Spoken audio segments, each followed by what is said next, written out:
डोडो TV.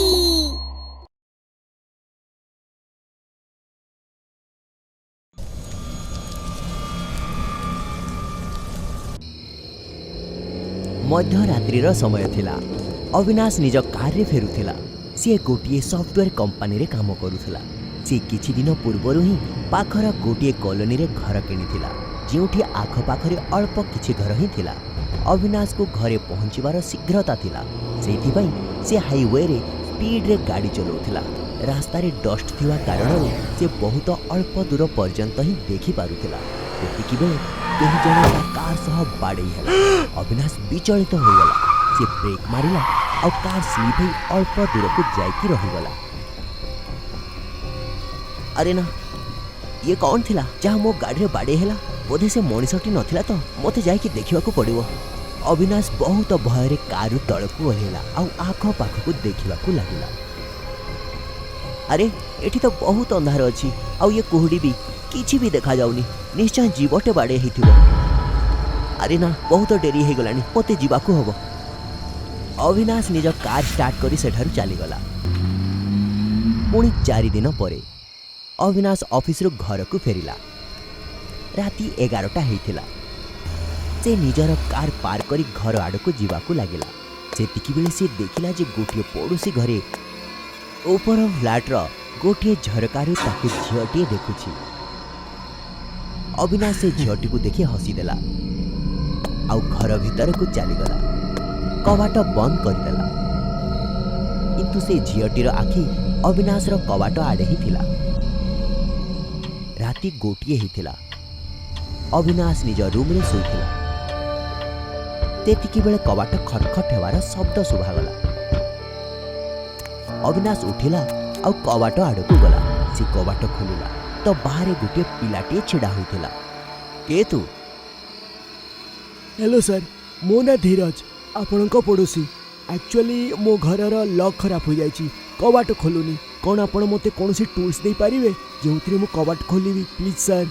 Avinash को धीरज ऊपर संदेह हैला, किंतु से झियटी भितरे अछि ना? झियो? को झियो? सेई जे ऊपर रूम रे अछि, किछि समय पूर्व ही देखिथिली। आपण थटा तो करनांती। मो घर मो रेंट रे नेछि, सेटारे मो एका रुहे। तेतिकी बेले अविनाश मन में बहुत प्रश्न थिला, किंतु से सबु प्रश्न गुडी को अणदेखा करदेला। अच्छा तुमे एठी रुह, मो टूल्स नहीं के आसुछि। अविनाश टूल्स नेबा पई भीतर को गला। जेबे से टूल्स नहीं कि आसिला तो से देखिला जे धीरज सेठारे नथिला। से बाहर को आसी चारि पाख को भी देखिला, किंतु धीरज कोउठी भी देखा गलानी। तापरे अविनाश धीरज रो घर आड़कू देखिला। तार कबाट बंद थिला।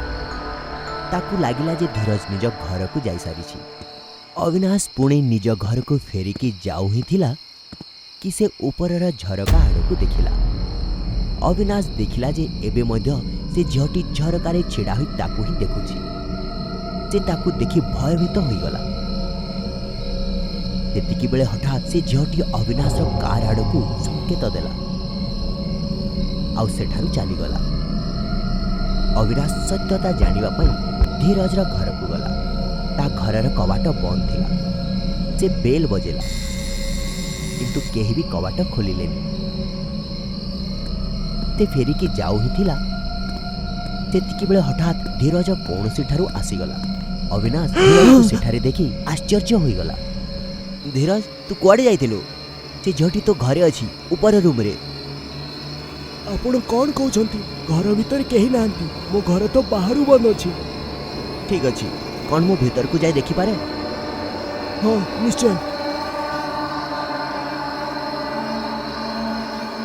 धीरज टूल्स नेला आउ कबाट खोलिला। तापरे दुहे भीतर को गले। घरटी सफा नथिला। प्राय सबु स्थान रे धूଳି पड़िथिला आउ बुढ़ी आनी जाल लागिथिला। धीरज ए जगहटी सफा काहे कि नाही? एमिति लागुछि घर बहुत दिन लॉक अछि। आपण ठीक कहउछंती, मो किछि दिन पई बाहर को जाइथिली, आज ही फेरुछि। अच्छा कौन मु ऊपर जाय कि देखि पारे? हां देखि पारो, सेठी केही भी नाहंती। अविनाश ऊपर रूम आड़ को गला। से रूमर कवाट खोलिला तो देखिला झीटे बेड उपरे बसीछि। अविनाश ताकू देखि भयभीत होई गला। अरे तुमे किए आ धीरज घरे कौन करूछ? मो ना नताशा, मु धीरज वाइफ। किंतु धीरज तो कहला जे से घरे एका रुहे। धीरज एक कथा तुमको केते बेला कहला? किछि समय पूर्वरु से तळे ही अछि। तुमे मिछ कहूछ। कौन तुमे कौन कहूछ? धीरज तो 4 दिन पूर्व कार एक्सीडेंट रे मृत्यु हो सारी छी। या वे दुनिया रे नहांती। एया सुनी अविनाश रो पाद तळ माटी खसी गला। ता गोड़ थरीबाकू लागिला आउ से भयरे तळको दौड़ी आसीगला। अविनाश जेबे तळे पहुंचिला तो देखिला जे धीरज सेठारे नथिला। तापरे हठात पवन बहिबाकू लागिला। सबु कवाट झरका परस्पर सहित बाड़े हेबाकू लागिला। आउ गोटिए भयंकर हस पूरा घरे कंपी उठिला। अविनाश सुजोग देखि बाहर आड़कू दौड़ी आसिला। से निज घर को जाऊ ही थिला कि कवाट बंद हो गला। तापरे अविनाश विचलित मनरे गोटे निछाटिया रास्ता रे बाहरी पड़िला। ते सेई बाटरे जाउथिला। सेठारे गोटे सिद्ध तांत्रिक बाबांकर कुड़िया थिला जार शक्ति आ तंत्र विद्या विषय रे अविनाश बहुत थर शुणिथिला। से दौड़ी दौड़ी तांत्रिक बाबांक पाखको गला आ सबु कथा कहिला। चिंता करनी पुओ, तते किछि हबनी, मो सहित रह। अविनाश पुणी बाबांक सहित धीरज घर को फेरिला।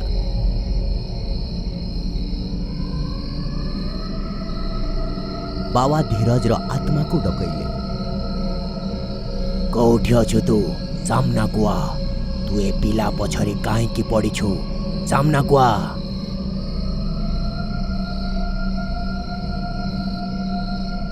बाबा एठी ऊपर रूम रे धीरज रो वाइफ अछि।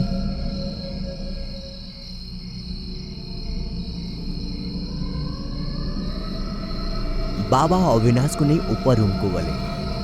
रूम को पशिला मात्रे ही देखिले जे धीरज रो वाइफ मध्य सेठारी नथिला। बाबा से झीटी किछि समय आगु एठी थिला, मु निजे ताकू देखिछि। अविनाश जहा को तू देखिथिलु से झिया नुह, आत्मा थिला। सेतकी बेले पुणी थरे से घरे भयंकर हसर शब्द उठिला। हठात धीरज आउ नताशार आत्मा सामना को आसीगले।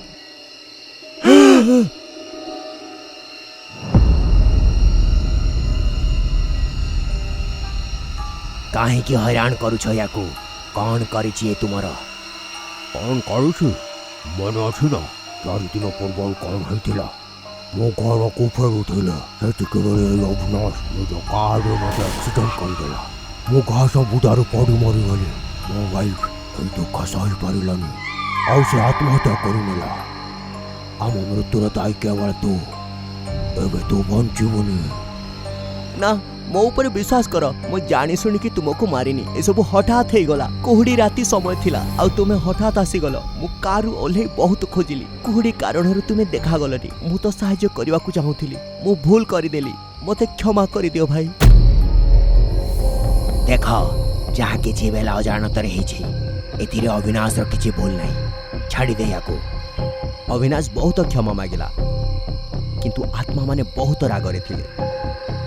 सेतिकी बेले धीरज अविनाश उपरे आक्रमण करिदेला। से निज शक्ति द्वारा ता बेक को चिपिबाकू लागिला। अविनाश पवन रे ऊपर को उठिगला। तार निश्वास बंद हेउथिला।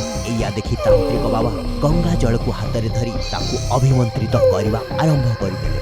ओम क्रीम श्रीम चामुंडाय विजय। ओम क्रीम श्रीम चामुंडाय विजय। बाबा को मंत्र पढ़ुथुबार देखि नताशार आत्मा आहुरी रागिगला। आ बाबा को मारिबा पई आग को बढ़िला। सेतिकी बेले से पवित्र गंगा जल नताशा उपरे छिंची देले। नताशा छटपट हेबाकू लागिला। एया देखि धीरज अविनाश को छाड़ी देला। ए तांत्रिक तू ये ठीक कलुने एबे तो आमे जाउछु किंतु आमे निश्चय फेरिबो मने रखिथा रक्त बदଳରେ रक्त। दुई आत्मा सेठारु चलीगले। बाबा तुमे नथिले ये आत्मा मते मारिदेवे। ए डोरिया पिंधिने चिंता करनी ये थिबा जासी आत्मा तोते छुई भी पारिबेनी। बाबा अविनाश को डेउरिया देले आउ सेठारु चलीगले। अविनाश डेउरिया को पिंधि शांति अनुभव कला किंतु ता खुशी बेसी समय पाई नथिला। कथारी अछि ना टिके असावधानता दुर्घटनार कारण। ठीक सेमिति हैला। किछि दिन परे अविनाश कार्य ऑफिस रु बाहरिला। ते बिना चिंतार स्पीड रे कार ड्राइव करुला। जेतिकी बेले ताको हठात मने पड़ेला कि से डेउरिया पिंधि। अविनाश बहुत डरिगला। जेतिकी बेले ता ध्यान हठात कार मिरर ऊपर गला तो कार पछी ते बहुत डरिगला। से ब्रेक लगेवा चेष्टा कला किंतु ब्रेक लागला। अविनाश रो गाड़ी कंट्रोल रु बाहरी गला और सीधा जाई गोटे गछरे पिटी हैला। अविनाश रो मृत्यु हो गला।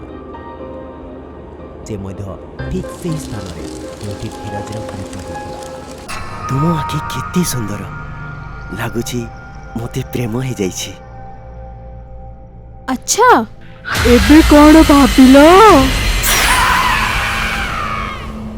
शीत दिन थिला आउ मनाली रे हेउथुबा बरफ वर्षार आनंद नेबा पई गोटिए प्रेम जोड़ी पहुंचिले। इंदौर रे रहउथुबा एक कपलंक भितरे बहुत प्रेम थिला। केते मजा आसुछि ना सिमरन? तमको कामरु समय कोठु मिले? मु तो केबेटो कहूतिली कुआडे बुली के आसीबा। परस्पर उपरकू बरफ फिंगुथिले। किछि समय परे मु तो पूरा थकी गली। चलो होटल को फेरी जिबा। मु भी थकी गली आउ भोक भी लागुछि। दुई जण होटल को आसी गले। लिफ्ट रे तांको गोटिए सुंदर झियो भेट हैला। राहुल आउ सिमरन दुहे से झियो को बहुत ध्यान सहित देखुथिले। किछि समय रे से दुहे निज कोठरी को पहुंची गले। से लिफ्ट वाली झियोटी बहुत सुंदर थिला ना? हाँ तुमको तो खाली सुजोग दरकार। किंतु मते से झियो को देखि कहार कथा मने पडुची। कहा कथा? सिमरन आईना सामने रे निज मेकअप ठीक करू करू गोटे बहुत सुंदर झियर कथाटा किछि वर्ष पूर्वर गंगा नदी कूଳରେ गोटे बहुत सुंदर सहर थिला जोठी मो मांकर छोट बेला कटिथिला। सेई सहर रे रहुतबा जणे पुअर नाम थिला बिकी। भाई लागुची मु सिंगल ही रहिबी। अरे पागल मन दुख करनी तो भाई अछि ना। तू कौन करिवु? तू हबु मो गर्लफ्रेंड? चल मो नुहे एई देख एई ऐप करिवो। एठी तोर भी कोनोसी झियो सहित मैच होई जिवो।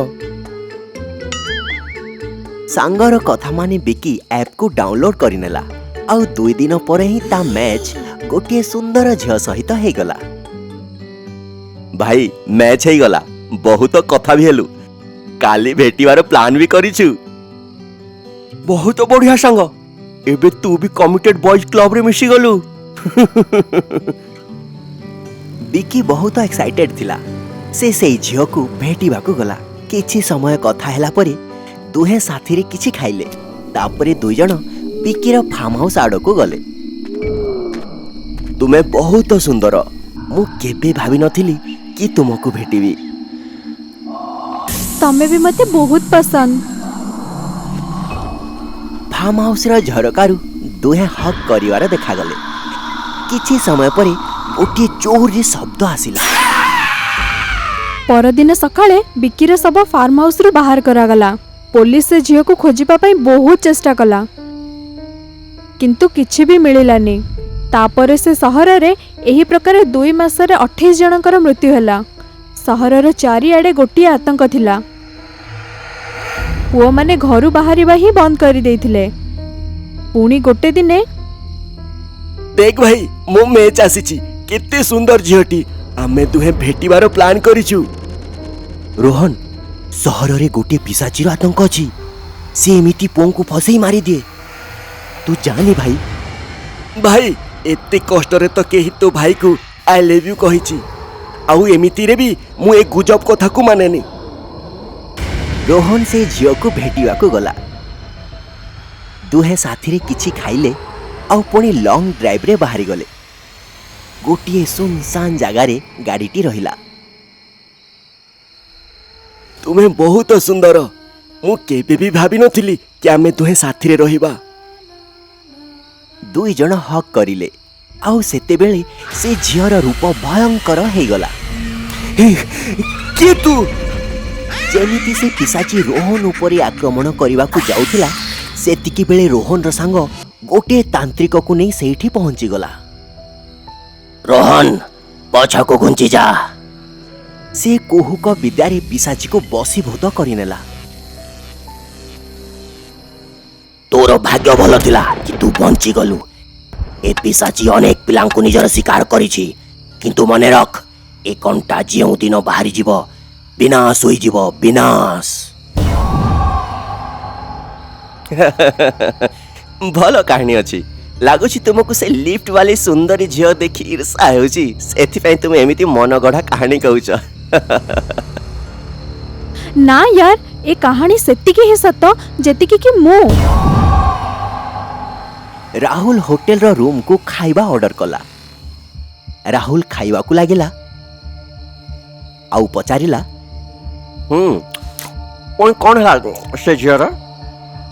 ତାପରେ ବହୁତ ବର୍ଷ ବିତିଗଲା। ସେ ସହରର ଲୋକେ ସେ ଝିଅକୁ ଭୁଲିଗଲେ, କିନ୍ତୁ ଏ କାହାଣୀ ଏବେ ବି ଛୁଆମାନଙ୍କୁ ବି ଜଣାଅଛି। ଏବେ 2 ବର୍ଷ ପୂର୍ବରୁ ଇନ୍ଦୋର ପାଖରେ ଏମିତି ହିଁ ଘଟଣା ହେଇଥିଲା। ତୁମେ ନିଶ୍ଚୟ ଶୁଣିଥିବ, କୁହାଯାଏ କି ତାନ୍ତ୍ରିକ ଦ୍ୱାରା ପୋତା ଯାଇଥିବା କଣ୍ଟା କେମିତି ବି ବାହାରିଗଲା। ଏମିତି କେମିତି ହେଲା? ପୁଣି କଣ ହେଲା? ତମକୁ ଗୋଲୁ କଥା ମନେ ଅଛି, ଯିଏ ଶର୍ମା ବାବୁଙ୍କ ଘରେ ଭଡ଼ାରେ ରହୁଥିଲା, ଇଞ୍ଜିନିୟରିଂର ଷ୍ଟୁଡେଣ୍ଟ? ହଁ, ଭଲ ପିଲା ଥିଲା, କିନ୍ତୁ ବହୁତ ଦିନରୁ ଦେଖାଯାଇନି। ଦେଖାଯିବ କେମିତି? ସେ ତ ମରିଯାଇଛି। ଆସିଥିଲା ଥରେ ମୋ ପାଖକୁ, ବହୁତ ଖୁସି ଥିଲା। ଦିଦି, ମୁଁ ତୁମକୁ କହିଥିଲି ନା, ଗୋଟିଏ ଝିଅ ସହିତ କଥା ହଉଛି ମୁଁ। ହଁ, କଣ ହେଲା? ତୁମେ 2 ଜଣ ବାହା ହଉଛ? ନା ଦିଦି, ବାହାଘର ଏବେ ନୁହେଁ, କିନ୍ତୁ ଆମେ ସାଥିରେ ସିମଲା ମନାଲି ବୁଲିବାର ପ୍ଲାନ୍ କରିଛୁ। ଆଜି ବାହାରୁଛୁ। Wow, that's great. ବହୁତ ଏନ୍ଜୟ କରିବ। ବିଚରା ପୁଣି ଆଉ କେବେ ଫେରିଲାନି। ସେ ପିଶାଚି ଗୋଲୁକୁ ମାରି ହିଁ ଦେଲା। ସମ୍ଭାଳ ନିଜକୁ। ମୁଁ ବି ଦୁଃଖିତ, ଭଲ ପିଲାଟିଏ ଥିଲା। ମତେ କେବଳ ଗୋଲୁର ହିଁ ନୁହେଁ, ସମସ୍ତ ପିଲାଙ୍କ ମୃତ୍ୟୁର ଦୁଃଖ ହଉଛି। ହଉ ଛାଡ଼ ଏସବୁ, ନିଜ ମୁଡ୍ ଠିକ୍ କର। ହଁ ଚାଲ ବାହାରେ ବୁଲିକି ଆସିବା। ସିମରନ୍ ଆଉ ରାହୁଲ ଇଭିନିଂ ୱାକ୍ ପାଇଁ ବାହାରି ଗଲେ, କିନ୍ତୁ ରୁମ୍ରୁ ବାହାରି ଲିଫ୍ଟରେ ପୁଣି ସେଇ ଝିଅ। ରାହୁଲ ସେଇ ଝିଅକୁ ଦେଖି ଟିକେ ଡରିଗଲା। ଶୁଣ, ତୁମକୁ ଗୋଟିଏ ଖୁସି ଖବର ଦେବାର ଅଛି। କଣଟା ସେଇ ଖୁସି ଖବର? ମୋ ମା ବାପା ଆମ ବାହାଘର ପାଇଁ ରାଜି ହୋଇଗଲେ, ଆଉ ସେ ତୁମକୁ ଦେଖା କରିବାକୁ ଚାହୁଁଛନ୍ତି। ଏଇଟା ସତରେ ବହୁତ ଭଲ ଖବର। ଚାଲ କିଛି ମିଠା ଖାଇବା। ଏଇ ଟ୍ରିପ୍ରୁ ଫେରିଲା ପରେ ନା, ମୁଁ ସବୁଠୁ ପ୍ରଥମେ ତୁମକୁ ମୋ ଘରକୁ ନେଇଯିବି। ଦୁହେଁ କିଛି ସମୟ ବାହାରେ ସମୟ ବିତେଇଲା ପରେ ପୁଣି ନିଜ ରୁମ୍ ଆଡ଼କୁ ଫେରୁଥିଲେ। ଲିଫ୍ଟ ଭିତରକୁ ଗଲା ମାତ୍ରେ ହିଁ ସେ ଝିଅ ପୁଣି ଦେଖାଗଲା। ସେ ଝିଅକୁ ଦେଖି ରାହୁଲର ଝାଳ ବାହାରିଗଲା। ଯେମିତି ସେମିତି ଲିଫ୍ଟ ତାଙ୍କ ଫ୍ଲୋରରେ ପହଞ୍ଚିଲା। ରାହୁଲ ଆଉ ସିମରନ୍ ଶୀଘ୍ର ଦୌଡ଼ି ଯାଇ ରୁମ୍ରେ ପଶି କବାଟକୁ ବନ୍ଦ କରିଦେଲେ।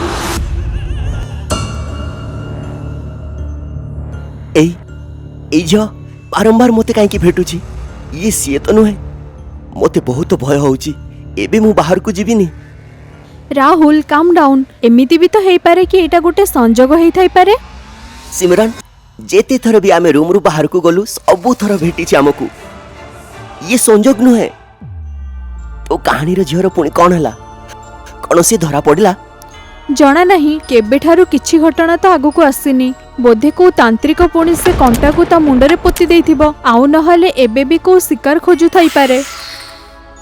ଯେମିତି ସେମିତି ସିମରନ୍ ରାହୁଲକୁ ଶାନ୍ତ କଲା ରାହୁଲ କିଛି ସମୟ ଶାନ୍ତ ହେଇ ଶୋଇ ପଡ଼ିଲା। ଆଉ ସିମ୍ରନ୍ ତା ମୁହଁରେ ପ୍ରେମରେ ହାତରେ ଆଉଁସୁଥିଲା। ତମେ ଆରାମ କର, ସେ ପର୍ଯ୍ୟନ୍ତ ମୁଁ ମେକଅପ୍ ପୋଛି ଦଉଛି। ଆଣ, ମୁଁ କରୁଛି। ଆଚ୍ଛା, ଏତେ ଦୟା କ'ଣ ପାଇଁ? ମୁଁ ତ ସବୁବେଳେ ତୁମରି ସେବାରେ। ମସ୍କା। ମେକଅପ୍ ସଫା କରିଲା ବେଳେ ତୁମ ଆଖି ବହୁତ ସୁନ୍ଦର, ମନ ହୁଏ ମୁଁ ଏଥିରେ ହଜିଯିବି।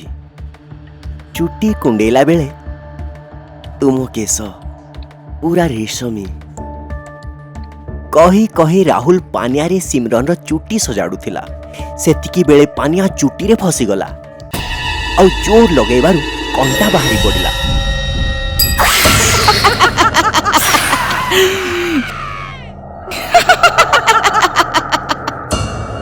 ଆଉ ସେ ପୁଣି ଫେରି ଆସିଲା। ହଂସପୁର ନାମକ ଗୋଟିଏ ଗାଁ ଥିଲା। ସେହି ଗାଁରେ ବଂଶୀ ନାମକ ଜଣେ ଟ୍ୟାକ୍ସି ଡ୍ରାଇଭର ନିଜ ପରିବାର ସହିତ ରହୁଥିଲା।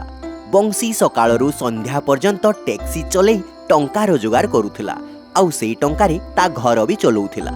କିଛି ଦିନରୁ ସେ ଗାଁରେ ଆତ୍ମହତ୍ୟାର ଘଟଣା ବଢ଼ି ଚାଲିଥିଲା। ଗାଁ ଠାରୁ ଦୂରରେ ଗୋଟିଏ ବଡ଼ ଗର୍ତ୍ତ ଥିଲା। ଲୋକେ କହୁଥିଲେ ସେଇ ଗର୍ତ୍ତରେ ଡେଇଁ ଲୋକମାନେ ମରି ଯାଉଛନ୍ତି ଆଉ ଆତ୍ମହତ୍ୟାର କିଛି କାରଣ ବି ନଥିଲା। ଏଇ କଥାରୁ ଗାଁ ଲୋକେ ବହୁତ ଡରି ଯାଇଥିଲେ। ଦିନେ ରାତିରେ ବଂଶୀ ନିଜର ଟ୍ୟାକ୍ସି ନେଇ ଗାଁ ମୁଣ୍ଡରେ ଛିଡ଼ା ହୋଇଥିଲା। ସେତିକି ବେଳେ ସେଠାକୁ ଗାଁର ଜଣେ ଲୋକଟିଏ ଆସିଲା ଆଉ ବଂଶୀକୁ କହିଲା, ଶୁଣ ବଂଶୀ ଭାଇ, ସହରକୁ ଯିବ କି? ଏବେ ବହୁତ ଅନ୍ଧାର ହେଇଗଲାଣି, ଅନ୍ଧାରରେ ମୋତେ ଡର ଲାଗେ।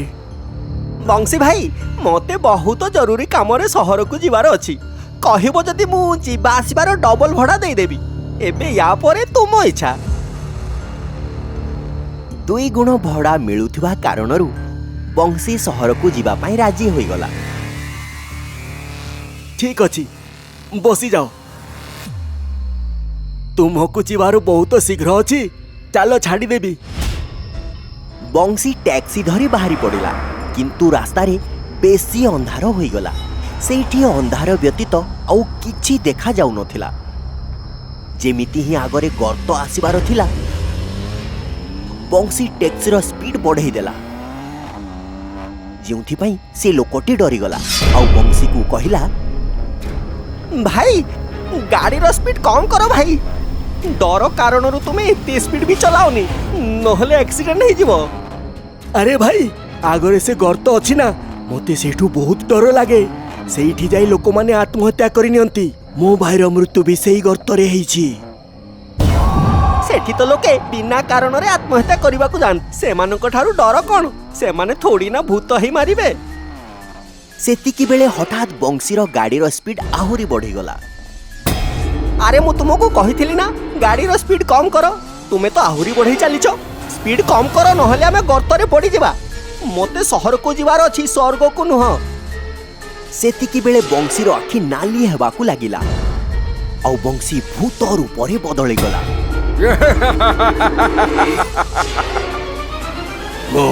ମୁଁ ତତେ ସ୍ୱର୍ଗ ନୁହଁ ନର୍କକୁ ପଠେଇବି, କାରଣ ନର୍କ ଯାଇଥିବା ଟ୍ୟାକ୍ସି ଛାଡ଼ି ଦେଇଛି।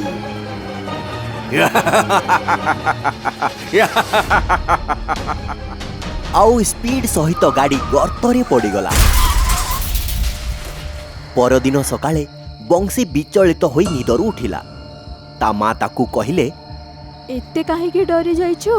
ଲାଗୁଛି ଆଜି ବି ତୁ କିଛି ଖରାପ ସ୍ୱପ୍ନ ଦେଖି ନେଇଛୁ। କିନ୍ତୁ ବଂଶୀ ମାଙ୍କ କଥାର କିଛି ଉତ୍ତର ଦେଲାନି ଆଉ ରେଡି ହେଇ ବାହାରକୁ ପଳେଇଲା ଆଉ ଟ୍ୟାକ୍ସି ନେଇ ଗର୍ତ୍ତ ରାସ୍ତା ଆଡ଼କୁ ବାହାରିଗଲା। ସେତିକି ବେଳେ ତାକୁ ସେଇଠି କିଛି ଲୋକଙ୍କର ଭିଡ଼ ଦିଶିଲା। ବଂଶୀ ଭିଡ଼ ଭିତରକୁ ଯାଇ ଦେଖିଲା ତ ଆଶ୍ଚର୍ଯ୍ୟ ହୋଇଗଲା, କାରଣ ସେଇଠି ସେଇ ଲୋକର ହିଁ ଶବ ପଡ଼ିଥିଲା ଯାହାକୁ ସେ ରାତିରେ ନେଇ ଯାଉଥିଲା। ତାକୁ ଦେଖି ବଂଶୀ ବହୁତ ଡରିଗଲା ଆଉ ସନ୍ଧ୍ୟାରେ ଶୀଘ୍ର ଘରକୁ ଆସି ମାଙ୍କୁ କହିଲା, ମା, ଆଜି ବି ଗର୍ତ୍ତ ପାଖରେ ଗୋଟିଏ ଲୋକର ଶବ ମିଳିଛି, ଯାହାକୁ କାଲି ରାତିରେ ମୁଁ ତାକୁ ସହରକୁ ନେଉଥିଲି। କିଛି ସମୟ ପରେ ଟ୍ୟାକ୍ସିର ସ୍ପିଡ୍ ବହୁତ ବଢ଼ିଗଲା ଆଉ ଟ୍ୟାକ୍ସି ସିଧା ଗର୍ତ୍ତରେ ପଡ଼ିଗଲା। ମା, ମୋତେ ଲାଗୁଛି ଲୋକେ ଆତ୍ମହତ୍ୟା କରୁନାହାନ୍ତି, ମୁଁ ହିଁ ତାଙ୍କୁ ମାରୁଛି ମା। ଆରେ ପୁଅ, ଏସବୁ ତ ମନର ଭ୍ରମ। ସେ ଖାଲଠୁ ତ ତୁ ବହୁତ ଡରୁ, ସେଇଥିପାଇଁ ତୁ ଏମିତିଆ ଖରାପ ସ୍ୱପ୍ନ ଦେଖୁ। ଯଦି ତୁ ତାଙ୍କୁ ମାରିଥାନ୍ତୁ ତ ତୁ କେମିତି ବଞ୍ଚିଥାନ୍ତୁ? ଆଉ ଟ୍ୟାକ୍ସି ବି ପୁରା ଠିକ୍ ଠାକ୍ ଅଛି। ଏଇଟା ତ ମୁଁ ବି ବୁଝିପାରୁନି ମା, କ'ଣ ସତ ଆଉ କ'ଣ ମିଛ। ଏଇଆ କହି ବଂଶୀ ଶୋଇପଡ଼ିଲା। କିନ୍ତୁ ପୁଣି ଯେମିତି ରାତି ହେଲା, ବଂଶୀ ନିଦରେ ହିଁ ଚାଲିକି ବାହାରକୁ ଚାଲିଗଲା ଆଉ ଟ୍ୟାକ୍ସି ନେଇ ଗାଁ ମୁଣ୍ଡକୁ ଆସିଗଲା। ଗାଁର ଜମିଦାରଙ୍କ ପୁଅ ସେଠାରୁ ନିଜ ଗାଡ଼ି ନେଇ ଯାଉଥିଲା। ସେତିକି ବେଳେ ତା ଗାଡ଼ି ସେଇଠି ହିଁ ଖରାପ ହୋଇଗଲା। ତାପରେ ବଂଶୀ ଯାଇକି ତାକୁ କହିଲା, ମୁଁ କିଛି ସାହାଯ୍ୟ କରିପାରେ ଛୋଟ ବାବୁ? ବଂଶୀର ଭୂତ ପରି ନାଲି ଆଖି ଦେଖି ସିଏ କହିଲା, ନା କିଛି ଦରକାର ନାହିଁ, ମୁଁ ମୋ ଅନ୍ୟ ଗାଡ଼ିରେ ପଳେଇଯିବି। ଆଉ ଏମିତି ବି ଏ ଭୂତ ପରି ଅଶୁଭ ମୁହଁ ଦେଖି ଇଏ ତୋଠାରୁ ସାହାଯ୍ୟ ନେବ। ଯା ପଳା ଏଠୁ। ଜମିଦାରର ପୁଅ ଏତିକି କହି ସେଠାରୁ ଯାଉ ହିଁ ଥିଲା କି ବଂଶୀ ହଠାତ୍ ଗୋଟିଏ ଭୂତ ରୂପରେ ଆସିଗଲା ଆଉ ବଂଶୀ ତାକୁ ଉଠେଇ ଟ୍ୟାକ୍ସିରେ ରଖିଦେଲା ଆଉ ବହୁତ ସ୍ପିଡରେ ଟ୍ୟାକ୍ସିକୁ ଗର୍ତ୍ତରେ ପକେଇଦେଲା। ତା ପରଦିନ ସକାଳୁ ପୁଣି ବଂଶୀ ଭୟରେ ଉଠିଲା ଆଉ ଉଠିଲା ମାତ୍ରେ ତା ମାଙ୍କୁ କହିଲା କି ସ୍ୱପ୍ନରେ ସେ ଆଜି ଜମିଦାରଙ୍କ ପୁଅକୁ ଗର୍ତ୍ତରେ ପକେଇଛି। ସେତିକି ବେଳେ ବଂଶୀର ସାଙ୍ଗ ଅଶୋକ ସେଠିକି ଆସି ତାକୁ କହିଲା, ବଂଶୀ ଭାଇ ଜାଣିଛୁ, ଆଜି ଜମିଦାର ପୁଅ ଗର୍ତ୍ତକୁ ଡେଇଁ ଆତ୍ମହତ୍ୟା କରିଛି। ଏଇଆ ଶୁଣି ବଂଶୀ ଆଉ ତା ମା ସ୍ତବ୍ଧ ହୋଇଗଲେ। ଏଇ ଘଟଣାରୁ ଚିନ୍ତିତ ବଂଶୀ ଅଶୋକକୁ କହିଲା, ଭାଇ ଅଶୋକ, ମୋ ଭିତରେ କିଛି ନା କିଛି ଗଡ଼ବଡ଼ ଅଛି। ମୁଁ ଏବେ ଆଉ ଟ୍ୟାକ୍ସି ଚଲେଇବିନି। ଏଇ ନେ ଚାବି, ଏବେଠାରୁ ତୁ ହିଁ ଟ୍ୟାକ୍ସି ଚଲା। ତା ପରଠାରୁ ବଂଶୀ ପୁରା ଦିନ ଘରେ ହିଁ ରହୁଥିଲା।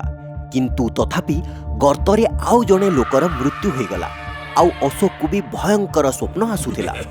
ୟା ପରେ ବଂଶୀ ସବୁ ବୁଝିଗଲା କି ସେ ଟ୍ୟାକ୍ସି ସହିତ ହିଁ କିଛି ଗଡ଼ବଡ଼ ଅଛି। ଭାଇ ଅଶୋକ, ଏ ଟ୍ୟାକ୍ସି ହିଁ ଭୂତିଆ। ଇଏ ହିଁ ଏତେ ଲୋକଙ୍କର ଜୀବନ ନେଉଛି। ୟାର ଶୀଘ୍ର କିଛି ନା କିଛି ରାସ୍ତା ଖୋଜିବାକୁ ପଡ଼ିବ। ମୁଁ ଜଣେ ଜ୍ଞାନୀ ବାବାଙ୍କୁ ଜାଣେ, ତାଙ୍କ ପାଖକୁ ଯାଇ କଥା ହେବା। ବଂଶୀ ଆଉ ଅଶୋକ ସେ ବାବାଙ୍କ ପାଖକୁ ଗଲେ ଆଉ ସବୁ କଥା ଜଣେଇଲେ। ଯାହାପରେ ବାବା ତାଙ୍କୁ ଅଭିମନ୍ତ୍ରିତ ଭସ୍ମ ଆଉ ଡେଉଁରିଆ ଦେଇ କହିଲେ, ଏ ଭସ୍ମକୁ ତୁ ଟ୍ୟାକ୍ସିରେ ଛିଞ୍ଚି ଦେବୁ। ତାପରେ ଯଦି କିଛି ଭୂତ ପ୍ରେତ ଥିବେ ତ ସେମାନେ ତୋତେ ଦେଖାଦେବେ ଆଉ ଏ ଡେଉଁରିଆ ତୁ ବେକରେ ପିନ୍ଧି ନେବୁ। ତାହେଲେ ସେ ତୋ ଉପରେ କେବେ କବ୍ଜା କରିପାରିବେନି। ତାପରେ ଦୁଇ ଜଣ ଘରକୁ ପଳେଇ ଆସିଲେ। ତାପରେ ବଂଶୀ ନିଜ ବେକରେ ଡେଉଁରିଆ ବାନ୍ଧିଦେଲା ଆଉ ଗାଡ଼ିରେ ଯାଇ ଭସ୍ମକୁ ଫୁଙ୍କିଦେଲା। ଫୁଙ୍କିଦେଲା ମାତ୍ରେ ହିଁ ଗାଡ଼ିରେ ଉଜ୍ଜଳ ରଶ୍ମି ଆସିଲା ଆଉ ତା ସହିତ ଚିତ୍କାର କରି ଭୂତ ଟ୍ୟାକ୍ସିକୁ ଆସିଗଲା। ଭୂତକୁ ସାମ୍ନାରେ ଦେଖି ବଂଶୀ ଡରିଗଲା। ଡରନି ବଂଶୀ, ମୁଁ ତୋର ଭାଇ, ତତେ କିଛି କରିବିନି। ଆ ଗାଡ଼ିରେ ବସ୍। ନା, ମୁଁ ଗାଡ଼ିରେ ବସିବିନି। ମୁଁ ଜାଣିଛି ତୁ ମୋ ହାତରୁ ବହୁତ ଲୋକଙ୍କ ହତ୍ୟା କରିଛୁ। ତୁ ମତେ ବି ମାରିଦେବୁ। ମୁଁ ସେଇ ଲୋକଙ୍କୁ ମାରିଛି ଯିଏ ମୋର ହତ୍ୟାକାରୀ ଥିଲେ। ତୁ ତ ମୋର ଭାଇ, ମୁଁ ତତେ ମାରିବିନି। ବଂଶୀ ଗାଡ଼ିରେ ବସିଲା ଆଉ ଭୂତକୁ କହିଲା, ତୋର ତ ଆକ୍ସିଡେଣ୍ଟ ହେଇଥିଲା ନା, ତାହେଲେ ତୋର ହତ୍ୟାକାରୀ କେମିତି? ଏଇ ଗାଁରେ ମୁଁ ଆଗରୁ ଟ୍ୟାକ୍ସି ଚଲାଉଥିଲି। ଜମିଦାରକୁ ମୁଁ ନୀତି ସହରକୁ ଛାଡ଼ିବାକୁ ଯାଉଥିଲି, କିନ୍ତୁ ମୁଁ ବୁଝିପାରୁନଥିଲି କି ତା ପାଖରେ ତ ନିଜର ଗାଡ଼ି ଅଛି। ତଥାପି ସେ ଟ୍ୟାକ୍ସିରେ ସହରକୁ କାହିଁ ଯାଉଥିଲା। କିନ୍ତୁ ଦିନେ ମୋତେ ଜଣାପଡ଼ିଲା କି ଜମିଦାର ଗାଁର ଜଙ୍ଗଲରୁ ଜୀବଜନ୍ତୁଙ୍କ ଶିକାର କରୁଥିଲା, ତାଙ୍କ ଅଙ୍ଗକୁ ସହରରେ ବିକୁଥିଲା।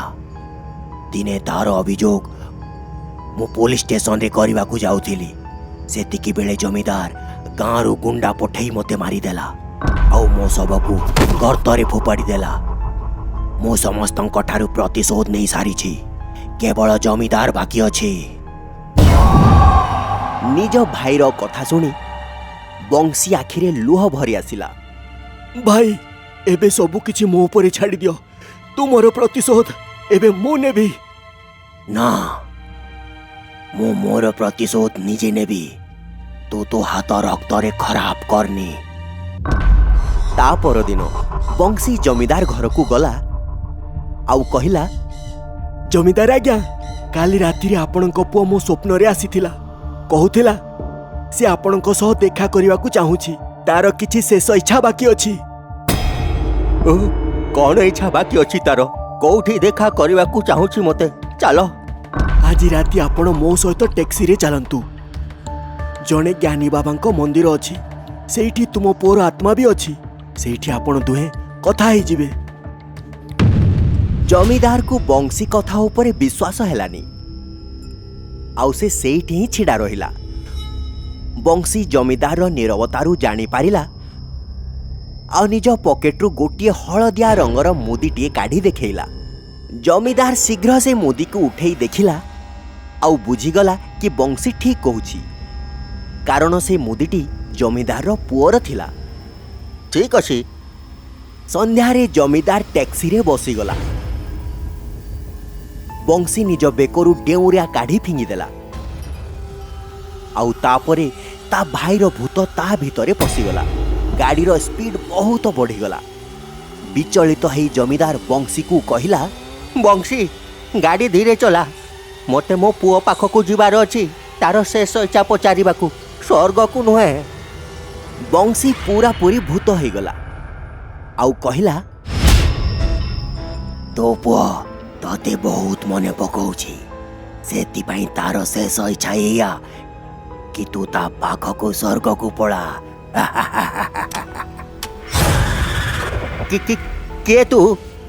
ଭୂତ ନିଜ ପ୍ରକୃତ ଚେହେରା ତାକୁ ଦେଖେଇଲା ଆଉ କହିଲା, ମୁଁ ସେଇ ଟ୍ୟାକ୍ସିବାଲା ଯାହାକୁ ତୁ ମାରି ଗର୍ତ୍ତରେ ଫିଙ୍ଗି ଦେଇଥିଲୁ, କିନ୍ତୁ ଆଜି ତୋର ପାଳି।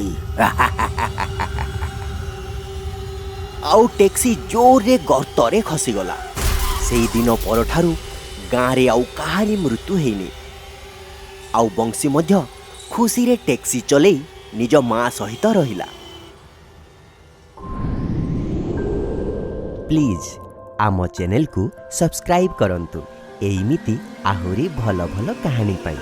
Thank you.